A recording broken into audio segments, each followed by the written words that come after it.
कुरा चाहिँ मलाई मात्रै थाहा छ हैन र मलाई चाहिँ दुई पक्षले एक प्रकारको टर्चर जस्तै भइरहेको छ किनकि एक पक्षले भन्छ एउटा भरतपुर क्यान्सर हस्पिटलको इस्युमा सबैभन्दा बढी सपोर्ट गर्ने बोल्ने फिटमिन दाइ हो तर आज फिटमिन दाइलाई पढ्दाखेरि चाहिँ गिबिना बोलेन भनेर एक पक्षले टर्चर दिइरहेको छ भने अर्को पक्षले ल गिबिना बोल्यो भनेर टर्चर दिनेवाला छ र अब गाली गलोजहरूको बर्सात पनि हुनेवाला होला सायद आफ्नो ठाउँमा छ हैन तर म के भन्न चाहन्छु भने आफूलाई गाह्रो साह्रो पर्दाखेरि लगाएको गुण कसैले पनि बिर्सिनु हुँदैन र मैले बिर्सेको पनि छैन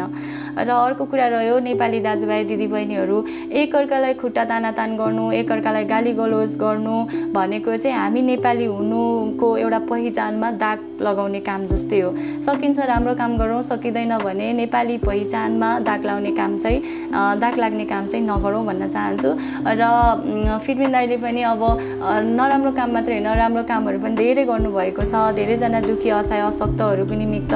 धेरै थोरै आफूले सकेको एउटा सहारा बनिदिनु भएको छ सायद सबैजनाले महसुस गर्नुभएको छ होला यो काम पनि त्यसैले नराम्रो कामलाई मात्रै नभएर राम्रो कामलाई पनि चर्चा परिचर्चा गर्ने गरौँ र यतिखेरको समयमा चाहिँ अरूको दुःखमा धेरै नहाँसौँ धेरै नमुस्कुराउँ भन्छु म चाहिँ किनकि त्यो दिन आफूलाई पनि पर्न सक्छ कुनै दिन हैन र अर्को कुरा रह्यो यदि गाली गलोज अनि अर्कालाई चरित्र हत्या गर्ने कुरामा यदि दाइलाई समातिएको हो भने त्यस्तै खालका धेरै व्यक्तिहरू हुनुहुन्छ जसले समाजै प्रदूषण गर्नुभएको छ हैन हाम्रो बालबच्चा छोराछोरीदेखि लिएर भाइ बहिनीहरूले के सिक्ने हैन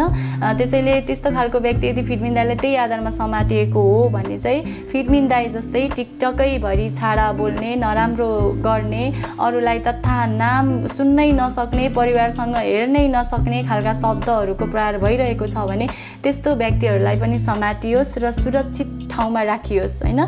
कानुन भनेको सबैलाई बराबर हो यस्ता खालका व्यक्तिहरू जसले एउटा समाजलाई नै प्रदूषण पार्ने एउटा नेपाली हुनुको एउटा त्यो पहिचानमै दाग लाग्ने खालको कामहरू गरिराख्नु भएको छ भने चाहिँ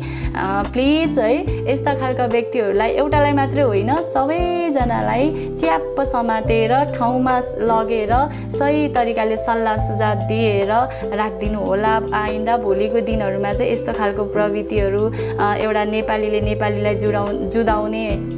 हैन अनि झगडा गर्ने यस्तो खालको प्रवृत्तिहरू चाहिँ नहोस् है त्यसैले चाहिँ यस्ता खालका व्यक्तिहरूलाई एउटालाई मात्रै होइन यदि न्याय छ नियम छ हैन कानुन छ भने चाहिँ यस्ता खालका टिकटकै भरि फेजरिएर बसेका एउटा असभ्य बोल्ने र समाजलाई नै घिनलाग्दो वातावरणतिर लैजाने खालका व्यक्तिहरूलाई चाहिँ च्याप्प समातेर ट्याक्क एउटा ठाउँमा राखियोस् र सही तरिकाले उनीहरूलाई चाहिँ लेसन दिएर अब आउने दिनहरूमा